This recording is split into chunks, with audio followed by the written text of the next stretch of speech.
Hello mga kababayan, so ipapakita ko po sa inyo ang naging epekto ng bagyong Ophel dito sa aming lugar dyan sa Baggao, Cagayan. Kung saan dito sa Sitio Valley Cove, Santa Margarita, Baggao, Cagayan ay tumama or naglandfall itong bagyo na si Ophel, signal number 5. So ito ang naging damage niya mga kababayan, kung saan itong paaralan dyan sa lugar na yan ay makita nyo po na wasak na wasak. Ayan no, wasak na wasak po siya.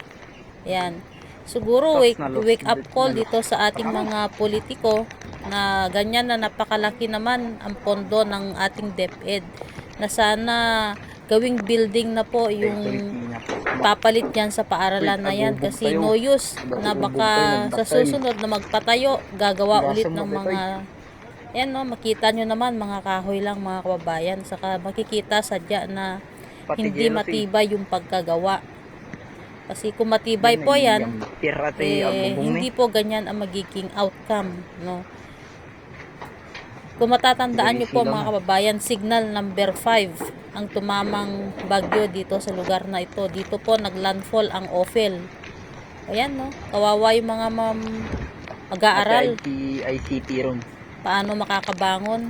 Ang Ang sabi po dyan, may mga printer. Pero hindi daw niya alam kung may mga printer na namang nabasa. O, diba?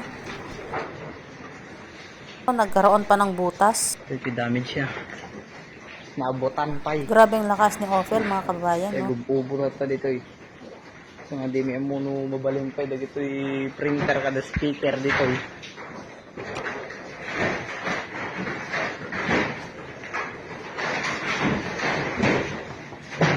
Paglibag man tayo angin ay.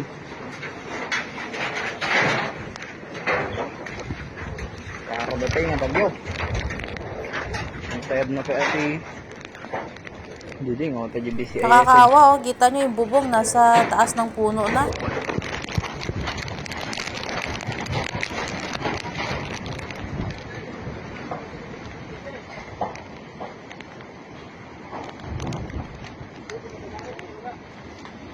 Was out na was out, talagang walang tinira. Napakalupit talaga nitong ni Ophel na to.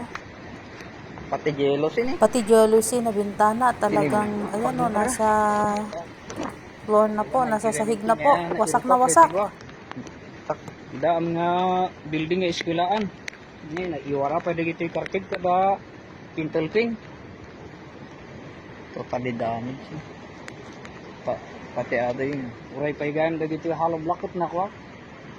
Natumbadan. Bitak na. Ang titiyo na. Pagkitaan.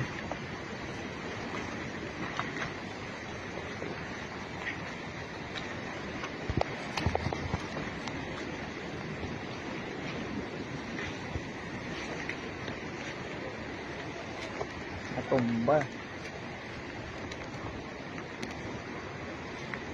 From the kinder.